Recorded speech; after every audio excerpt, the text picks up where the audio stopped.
This is the story of a galaxy that never found hope. In 1977, we watched a smuggler turn his ship around to save a farm boy. But today, we examine a darker outcome where he didn't. One selfish decision and one jump to hyperspace caused the entire history of Star Wars to collapse into darkness. We are looking at a timeline where the Death Star never exploded, where the rebellion died in fire, and where Darth Vader committed the ultimate sin without even knowing it. This isn't just a story about a lost battle, as it marks the end of the Jedi. The heavy chests of credits sit in the cargo hold of the Millennium Falcon. Han Solo looks at the reward he spent a lifetime chasing, and for the first time, it feels like enough. In our world, Chewbacca roared in protest, and Han's conscience won. But here, the smuggler listens to his fear instead of his friend. He straps himself into the pilot's seat, punches the coordinates for Tatooine, and ignores the Wookiee's angry growl. The Falcon's engines flare blue, stretching into starlight as they jump to hyperspace instead of turning back to the battle. Behind them, the Yavin system shrinks to a speck. Han Solo has his money and his life, but he has just doomed everyone he ever met. This dark timeline exists because of you. Thanks to everyone who commented on our last video, as we pulled this specific scenario directly from your suggestions. If you have another idea for a galaxy-altering event, drop it in the comments below, and we might pick yours next.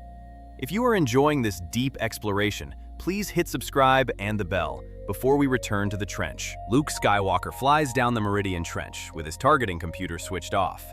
He trusts the Force, just as Obi-Wan whispered to him. But faith cannot stop laser fire. In the original history, a Corellian freighter blasted the TIE fighters away at the last second. But here, the radar screen remains empty. Darth Vader senses the strength in this young pilot, yet he does not hesitate. He locks his targeting computer and tightens his finger on the trigger. Green laser bolts erupt from Vader's ship to smash into the X-Wing's engines. There is no explosion of the Death Star, only a small, tragic fireball as Luke Skywalker's ship disintegrates against the station's metal surface. The torpedoes never launch, and the boy from Tatooine dies before he ever truly lived. Silence falls over the Rebel war room as Princess Leia, General Dodonna, and C-3PO watch the telemetry screen where Luke's signal vanished. They know what comes next. High above the gas giant, Grand Moff Tarkin smiles because he does not need to wait. He commands them to fire when ready. The super laser gathers its green energy, merging 8 beams into one singular lance of destruction.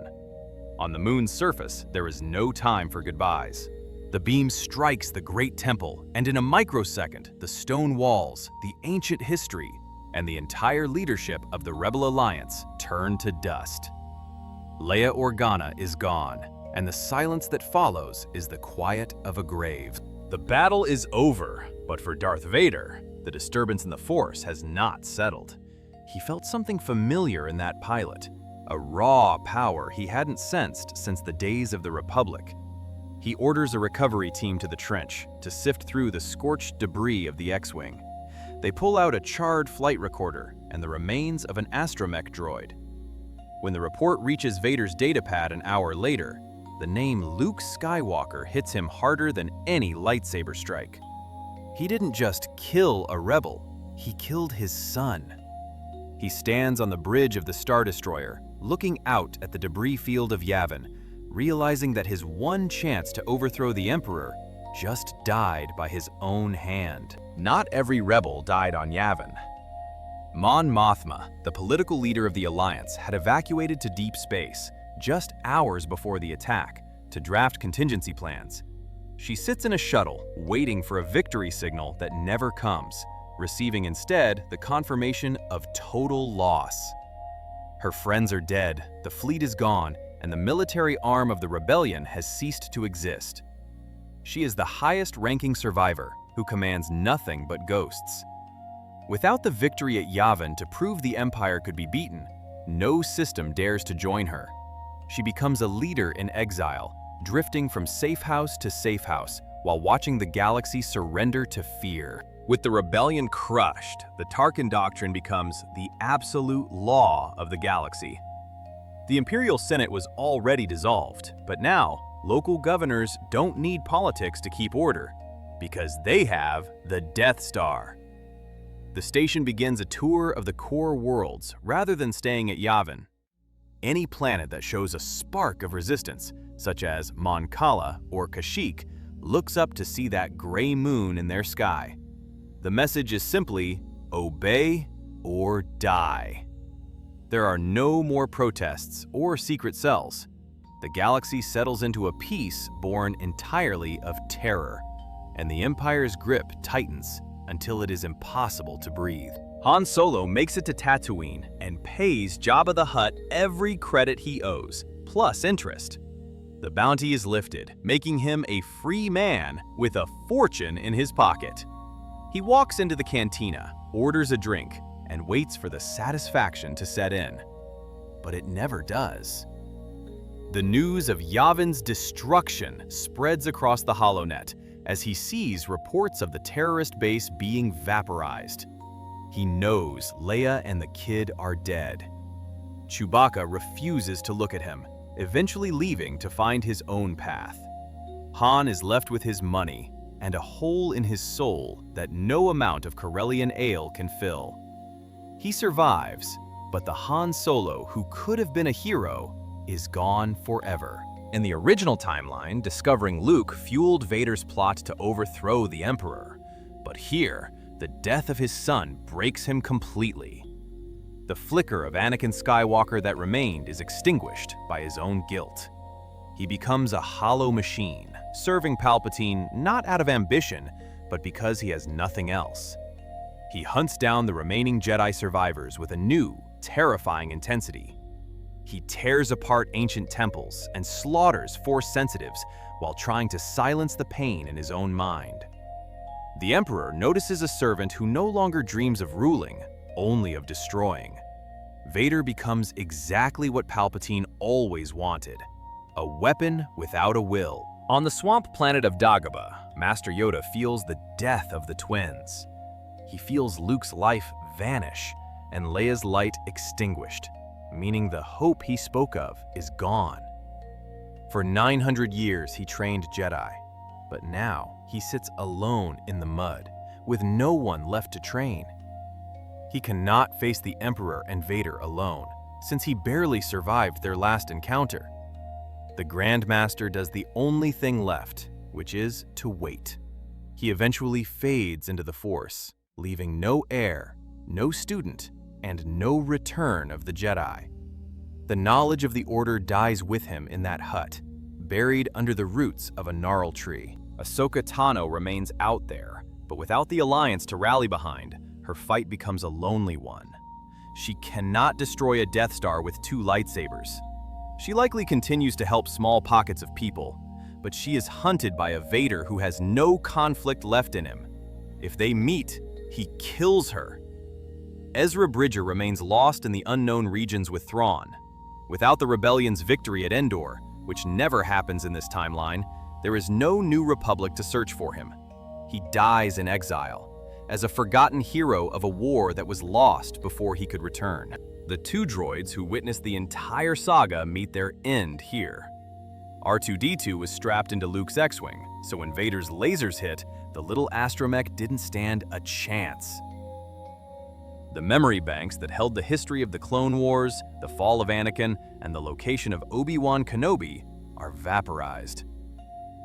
C-3PO is destroyed by the Death Star's super laser while waiting in the command center on Yavin 4. The storytellers are gone. In this version of history, no one remembers who Anakin Skywalker was. No one tells the tales of the heroes. The Empire rewrites history, painting the Jedi as terrorists and the rebellion as a failed insurrection of chaos. Lando Calrissian thinks he is safe on Bespin, running his mining operation under the radar. In a galaxy where the Empire has absolute power, independence is a myth. Without Han Solo bringing the trouble to his doorstep, Lando might keep Cloud City for a few more years, but eventually, the Empire arrives. They don't need to make a deal or negotiate with a gambler. They simply take the Tabana gas. Lando likely flees or works for them, but he never becomes the general who blows up the second Death Star. That heroism remains locked inside a scoundrel who never got the chance to be better. Emperor Palpatine sits on his throne, unchallenged. He has the Death Star to keep the systems in line, and a broken Vader to hunt the Force users. He begins his research into immortality on Exegol without interruption. There is no Luke to redeem his father, and there is no Rey to rise up decades later, because her grandfather never died, and her parents likely never met or escaped. Palpatine rules not for decades, but potentially for centuries, moving his spirit into clone bodies as an eternal Dark Lord over a galaxy of graveyard planets. The Sith won, and the balance of the Force is tipped into permanent darkness. Imagine living in this galaxy as a moisture farmer on Tatooine, or a mechanic on Corellia. You hear rumors of a rebellion once, but they were wiped out in a single day, so you keep your head down and pay your taxes. You don't look at the stormtroopers. The concept of hope becomes dangerous, and the Force is just a myth again, an ancient religion that didn't save anyone. The galaxy becomes gray, industrial, and silent. There is peace, but it is the peace of a cage. This is the world Han Solo created when he decided that 17,000 credits were worth more than a cause. Star Wars teaches us that heroes aren't born, they are made by the choices they make in the dark. Han Solo's return at the Battle of Yavin wasn't just a plot point. It was the moment a selfish man decided to care about something bigger than himself. Without that turn, the galaxy dies. It is a terrifying reminder of how fragile history really is. If you enjoyed this journey into the dark side, make sure to subscribe for more alternate history breakdowns. The Force is strong with this channel, and I'll see you in the next one.